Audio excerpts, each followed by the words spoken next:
Okay dear students, so today we are going to start new chapter 21 perimeter, area and volume.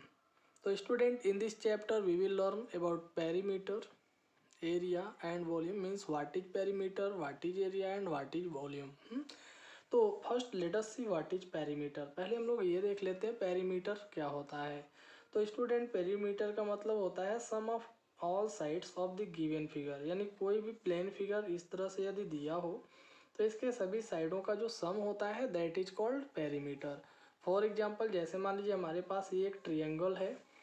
अगर हमें इस triangle का perimeter बताना है, क्या बताना है, इस ट्रायंगल का पेरीमीटर फाइंड करना है, तो सिंपली हम क्या करेंगे, इसके तीनों साइडों को ऐड कर लेंगे, यानी A B plus B C plus C A. हाँ, क्या बताएं हम, ए बी सी सी ए, इनके तीनों साइडों का जो भी वैल्यू होगा उसको हम ऐड कर लेंगे, that will be its perimeter. उसको हम क्या बोलेंगे, पेरीमीटर। फॉर एग्जांपल, जैसे मान लेते हैं ये 4 सेंटीमीटर है, ये 2 सेंटीमीटर है और ये 3 सेंटीमीटर है। हाँ, हमने सभी साइडों का लेंथ मान लिया, तो ये हो जाएगा 4 सेंटीमीटर प्लस 2 सेंटीमीटर और ये आ गया 3 सेंटीमीटर। अगर हम ऐड कर लेते हैं सभी को, तो 4 और 2 6, 6 और 3 9, यानी 9 सेंटीमीटर इस ट्रायंगल का पेरीमीटर आ गया है ना। ऐसे ही मान लीजिए हमारे पास कोई दूसरा ऐसे इरेगुलर फिगर है, या फिर ये मान लीजिए क्वाड्रिलेटरल है। हाँ, ये क्वाड्रिलेटरल मान लीजिए दिया है ए बी सी डी। हमें इसका पेरीमीटर फाइंड करना, तो सिंपली हमें करना क्या होगा, इसके सभी साइडों को ऐड कर लेना है ना। यानी हम पहला साइड देख रहे हैं, यहाँ पे ए बी है, दूसरा बी सी है तो प्लस बी सी हो गया, तीसरा सी डी है तो प्लस सी डी हो गया, इसका डी ए है तो चौथा डी ए हो गया। तो इस तरह से यहाँ पे सभी साइडों का जो सम आया उसी को हम क्या बोलेंगे, पेरीमीटर। तो आई होप आपको ये समझ में आया होगा कि पेरीमीटर होता क्या है। Perimeter mean sum of all side, है ना। तो now let us see what is area. अब हम लोग देख लेते हैं एरिया क्या होता है। तो एरिया का मतलब होता है the space enclosed by any closed figure, यानी किसी भी क्लोज्ड फिगर के द्वारा जो एरिया कवर किया जाता है, जो स्पेस कवर किया जाता है, हाँ, उसको हम क्या बोलते हैं, एरिया। हम जैसे मान लीजिए हमारे पास ये ट्रायंगल है, तो हमने क्या बताया, the space occupied by any closed figure, यानी किसी भी क्लोज्ड फिगर के द्वारा जो स्पेस ऑक्यूपाई किया जाता है that is called its area. जैसे ये ट्रायंगल है, ये क्लोज्ड फिगर है, तो इस क्लोज्ड फिगर के द्वारा ये अंदर जो इनक्लोज्ड स्पेस है, इसके अंदर का जो इनक्लोज्ड स्पेस है that is called its area. इसको हम क्या बोलेंगे, इसका एरिया बोलेंगे। ऐसे ही मान लीजिए हमारे पास ये रेक्टेंगल है, ए बी सी डी, तो इसका एरिया क्या होगा, मतलब इसके अंदर का ये जो इनक्लोज्ड स्पेस है इसको हम क्या बोलेंगे, एरिया, है ना स्टूडेंट। तो आई होप आपको ये भी समझ में आ गया होगा कि एरिया क्या होता है। एरिया का मतलब किसी भी क्लोज फिगर के द्वारा जो इनक्लोज्ड स्पेस होगा, यानी इसके अंदर का जितना भी स्पेस है, हाँ, उसे हम क्या बोलेंगे, एरिया। अब इसके बाद वॉल्यूम देख लेते हैं, व्हाट इज वॉल्यूम। वॉल्यूम क्या होता है, तो स्टूडेंट वॉल्यूम का मतलब होता है the space occupied by any solid object, यानी किसी भी सॉलिड ऑब्जेक्ट के द्वारा जो स्पेस ऑक्यूपाई की जाती है that is called its volume. उसको हम क्या बोलते हैं, इसका वॉल्यूम बोलते हैं। फॉर एग्जांपल, जैसे मान लीजिए अगर हमारे पास ये मोबाइल है, क्या है, मोबाइल है, तो इस मोबाइल को हम कहीं भी रखेंगे तो इसका जो भी लेंथ ब्रेथ हाइट है उसके अकॉर्डिंग कहीं भी रखने पर उतना स्पेस ये कवर कर लेगा। तो जितना स्पेस इसके द्वारा ऑक्यूपाई किया गया, हाँ, इसके तीनों डायमेंशन लेंथ ब्रेथ हाइट के अकॉर्डिंग, तो हम इसको इसका वॉल्यूम कहेंगे। क्या कहेंगे स्टूडेंट, वॉल्यूम। तो इस तरह से हम कह सकते हैं किसी भी सॉलिड ऑब्जेक्ट के द्वारा जो स्पेस ऑक्यूपाई किया जाता है that is called its volume. तो वॉल्यूम हमेशा हमें 3 डायमेंशनल फिगर का ही होता है, प्लेन फिगर का नहीं होता है। तो आई होप आपको ये भी समझ में आ गया होगा। तो ये तो रहा कि पेरीमीटर, एरिया और वॉल्यूम होता क्या है। अब इसके बेस पे हम लोग कुछ क्वेश्चन देख लेते हैं। How can we solve the questions related to perimeter, area and volume. तो ओके स्टूडेंट्स, तो now let us see exercise 1। तो एक्सरसाइज 1 के जो क्वेश्चन है उसको हम लोग देख लेते हैं कैसे सॉल्व करेंगे। तो फाइंड द पेरीमीटर ऑफ, यहाँ हमारा फर्स्ट क्वेश्चन है, कह रहा है यहाँ जो दिया है इसके अकॉर्डिंग आप इसका पेरीमीटर बताइए। तो देख लेते हैं क्वेश्चन क्या है। Find the perimeter of triangle A B C in which A B equal to दिया है 6 सेंटीमीटर, बी सी का लेंथ दिया 11 सेंटीमीटर और सी ए का लेंथ दिया 9 सेंटीमीटर। हाँ, तो सपोज कर लीजिए ऐसे एक ट्रायंगल ये दे रखा है ABC, इसमें AB का लेंथ 6 सेंटीमीटर है, BC का लेंथ 11 सेंटीमीटर है और ये CA का लेंथ 9 सेंटीमीटर है, गिवन है। तो हमें इस तरह के ट्रायंगल का पेरीमीटर बताना है।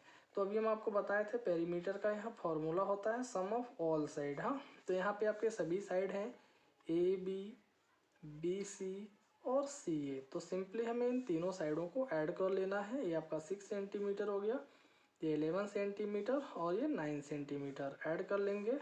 तो 11, 9, 20 और 6 26, यानी 26 सेंटीमीटर इसका पेरीमीटर आ गया है ना।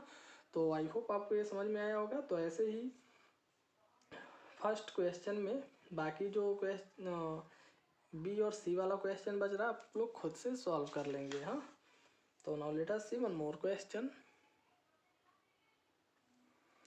ओके स्टूडेंट्स, तो here the second question is, second question है, अब हम आपको यहाँ फिर सेकंड का बी वाला क्वेश्चन बता रहे हैं, क्योंकि ए क्वेश्चन आप इसी के बेस पे कर लेंगे जैसा हमने आपको फर्स्ट बताया। तो बी क्वेश्चन यहाँ दिया है, find the perimeter of N equilateral triangle. कह रहा आप उस इक्विलेटरल ट्रायंगल का पेरीमीटर बताइए हो जो साइड है जिसका हर एक साइड 6.5 सेंटीमीटर है ना। तो ये इक्विलेटरल ट्रायंगल दिया, तो इक्विलेटरल ट्रायंगल का मतलब आप लोग जानते ही हैं। हाँ, एक ऐसा ट्रायंगल जिसके सभी साइडों का लेंथ इक्वल हो यानी सेम हो, उसको हम इक्विलेटरल ट्रायंगल कहते हैं। तो suppose you are given an equilateral triangle like ABC, तो here the length of all the sides of this triangle are equal. तो अगर यहाँ एक साइड का लेंथ दिया है 6.5 सेंटीमीटर, तो सभी साइडों का लेंथ 6.5 सेंटीमीटर होगा, क्योंकि ये इक्विलेटरल ट्रायंगल गिवन है जिसके सभी साइड इक्वल होते हैं। तो हम कह सकते हैं सो पेरीमीटर इक्वल टू, अब या तो हम 3 बार इन साइडों को ऐड कर लें या डायरेक्टली 3 से इसके साइड में मल्टीप्लाई कर दें, इसका पेरीमीटर आ जाएगा। तो 3 इंटू 6.5, तो इतना सेंटीमीटर, 3 5 जा 15, 3 6 जा 18 और 19, यानी 19.5 सेंटीमीटर आपका एरिया आ गया। तो आई होप आपको ये समझ में आ गया होगा। तो ओके स्टूडेंट, ऐसे ही बाकी आप क्वेश्चन सॉल्व कर लेंगे। इसी के बेस पे पेरीमीटर के सभी क्वेश्चन सॉल्व करने हैं। अब ये चाहे पेरीमीटर हो, सॉरी चाहे वो ट्रायंगल हो या फिर क्वाड्रिलेटरल दिया हो या फिर कोई दूसरा इरेगुलर शेप दिया रहेगा, हम इसी के बेस पे इसका एरिया फाइंड करेंगे, है ना। सॉरी एरिया नहीं, पेरीमीटर फाइंड करेंगे। वेल, तो now let us see question number third.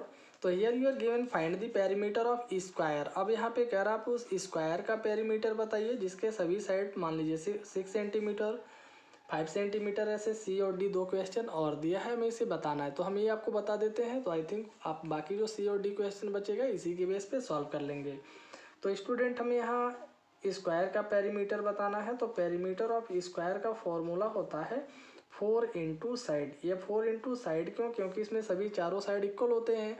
तो 4 बार या तो हम ऐड करें या तो 4 से मल्टीप्लाई कर लें साइड में, बात एक ही है। तो ये हो जाएगा 4 इंटू पहला आपका यहाँ साइड दे रखा है 6, तो ये 6 सेंटीमीटर, तो 6 4 जा 24, यानी 24 सेंटीमीटर आ गया। ऐसे अगर हम इसका पेरीमीटर निकालेंगे बी वाले का, ये ए का था, बी का अगर हम फाइंड करते हैं तो यहाँ भी पेरीमीटर इक्वल टू हो जाएगा 4 इंटू साइड, क्योंकि स्क्वायर का ही फाइंड करना है। तो ये 4 इंटू इसका साइड 5 है, तो 5 सेंटीमीटर हो गया। तो 5 4 जा 20, यानी 20 सेंटीमीटर इसका पेरीमीटर आ गया। तो इस तरह से हमने इस क्वेश्चन नंबर थर्ड देखा। बाकी इसका जो सी और डी क्वेश्चन है इसी के बेस पे आप लोग खुद से सॉल्व कर लेंगे। हाँ, now let us see question number 4। हम लोग क्वेश्चन नंबर 4 देख लेते हैं। यहाँ दिया है find the perimeter of a rectangle, find the perimeter of a rectangle whose first question है लेंथ, ये लेंथ है, length is equal to 6 centimetre and breadth गिवन है इक्वल टू 4 सेंटीमीटर।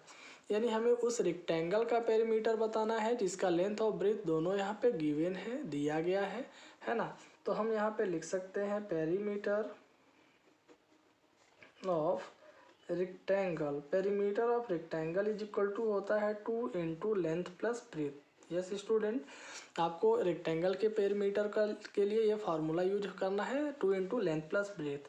तो 2 इंटू लेंथ, यहाँ लेंथ दिया है 6 सेंटीमीटर, और ब्रेथ दिया है 4 सेंटीमीटर, यानी 4 हम यहाँ रख देंगे तो ये 2 इंटू 6 में 4 ऐड हो जाएगा 10, इतना सेंटीमीटर आ गया, 10 टू जा 20, दोनों का मल्टीप्लाई कर लेंगे तो ये 20 सेंटीमीटर रेक्टेंगल का पेरीमीटर आ गया। तो जब भी आपको रेक्टेंगल का पेरीमीटर फाइंड करना होगा आप इस फॉर्मूले पे सॉल्व कर लेंगे। आई होप आपको ये भी समझ में आया होगा। तो ऐसे फोर्थ क्वेश्चन का बाकी जो रिमेनिंग क्वेश्चन है खुद से आप लोग सॉल्व करेंगे। हाँ, thank you, thanks a lot, do your self.